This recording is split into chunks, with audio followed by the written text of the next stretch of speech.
बुधवार को केंद्रीय कैबिनेट की बैठक में सरकार ने कई अहम फैसले लिए। सूत्रों के अनुसार प्रधानमंत्री आवास पर हुई इस बैठक में ऑटोमोबाइल सेक्टर और टेलीकॉम सेक्टर को राहत मिली। संकट से गुजर रहे टेलीकॉम सेक्टर को लंबे समय से राहत पैकेज का इंतजार था। केंद्रीय मंत्री अनुराग ठाकुर ने बताया कि दूरसंचार क्षेत्र को बड़ी राहत देते हुए सरकार ने पैकेज को मंजूरी दी है। केंद्र सरकार टेलीकॉम उद्योग के लिए एक लंबी अवधि के राहत पैकेज पर काम कर रही थी। आपको बता दें कि देश में कुछ टेलीकॉम कंपनियां इस समय वित्तीय संकट का सामना कर रही हैं।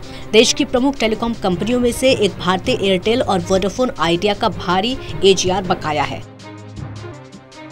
इससे पहले 8 सितंबर 2021 को हुई पिछली बैठक से भी दूरसंचार क्षेत्र को राहत की उम्मीद थी, लेकिन तब इस पर फैसला नहीं लिया गया।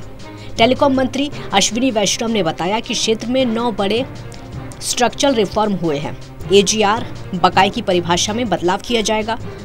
कंपनियों के मासिक ब्याज दर को अब सालाना कर दिया गया है। इसके अतिरिक्त पेनल्टी पर भी राहत दी गई है। स्पेक्ट्रम की अवधि भी 20 साल से बढ़ाकर 30 साल हो गई है। टेलीकॉम ऑपरेटर्स बकाये को लेकर मोरेटोरियम की सुविधा ले सकेंगे। ये 4 साल तक के लिए दिया गया है। जो टेलीकॉम ऑपरेटर मोरेटोरियम का विकल्प चुनते हैं उन्हें सरकार को ब्याज भी देना होगा। इसके लिए ब्याज दर MCLR रेट के साथ 2% है। इतना ही नहीं, सरकार ने नॉन टेलीकॉम रेवेन्यू को AGR से हटाया है। सरकार ने टेलीकॉम में 100% FDI को भी मंजूरी दे दी है, यानी अब विदेशी कंपनियां भारत में किसी कंपनी में अपना पूरा शेयर लगा सकेंगी या किसी भारतीय कंपनी को पूरी तरह से खरीद भी सकेंगी। इन फैसलों का असर तब दिखेगा जब 5G मोबाइल नेटवर्क का ऑक्शन आएगा। सेल्फ डिक्लेरेशन के आधार पर टावर का इंस्टॉलेशन होगा। 1953 के नोटिफिकेशन के हिसाब से लाइसेंस राज खत्म हो गया है। सरकार ने डिजिटल KYC को मंजूरी दे दी है, जिसके बाद सिम कार्ड के लिए दस्तावेज का वेरिफिकेशन डिजिटल रूप से होगा। सरकार का कहना है कि टेलीकॉम कंपनियों के पास 400 करोड़ से ज्यादा के कागजातों का अंबार जमा हुआ है। ऐसे में अब नए मोबाइल कनेक्शन के लिए डिजिटल KYC कराने का फैसला लिया गया है। इस खबर के बाद टेलीकॉम शेयर में तेजी से उछाल आया है। संकट से जूझ रही वोडाफोन आइडिया का शेयर 0.24 अंक यानी 2.76% बढ़कर 8.93 पर बंद हुआ। मौजूदा समय में कंपनी का बाजार पूंजीकरण 25,660.70 करोड़ रुपए है। भारतीय एयरटेल की बात करें तो ये 31.45 अंक यानी 4.53% की तेजी के साथ 725.55 पर बंद हुआ। मौजूदा समय में कंपनी का बाजार पूंजीकरण करोड़ों में है।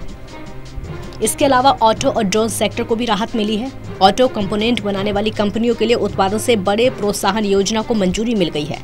केंद्रीय मंत्री अनुराग ठाकुर ने बताया कि PLI योजना में 26,058 करोड़ रुपए का बजट का प्रावधान है। ऑटो सेक्टर के लिए 25,938 करोड़ रुपए और ड्रोन उद्योग के लिए 120 करोड़ रुपए की मंजूरी मिली है। योजना में 20 उत्पादों को शामिल किया गया, जिसमें इलेक्ट्रिकल और कन्वेंशनल व्हीकल में लगने वाले कंपोनेंट दोनों शामिल हैं। PLI योजना के मुताबिक केंद्र अतिरिक्त उत्पादन पर प्रोत्साहन देगी और कंपनियों को भारत में बने उत्पादों को निर्यात करने की अनुमति मिलेगी। इसका उद्देश्य प्रतिस्पर्धात्मक माहौल बनाने के लिए निवेशकों को प्रोत्साहन करना है। अनुराग ठाकुर के मुताबिक इससे एडवांस ऑटोमोबाइल सेक्टर को बूस्ट मिलेगा और 7,07,000 लोगों को रोजगार मिलेगा। ऑटो कंपनी को स्कीम का फायदा उठाने के लिए अगले 5 सालों में 2,000 करोड़ रुपए का निवेश करना होगा। PLI योजना के तहत 5 वर्षों में 42,500 करोड़ रुपए से ज्यादा का नया निवेश होगा और 2.3 लाख करोड़ रुपए से ज्यादा का उत्पादन होगा। Special desk, total news.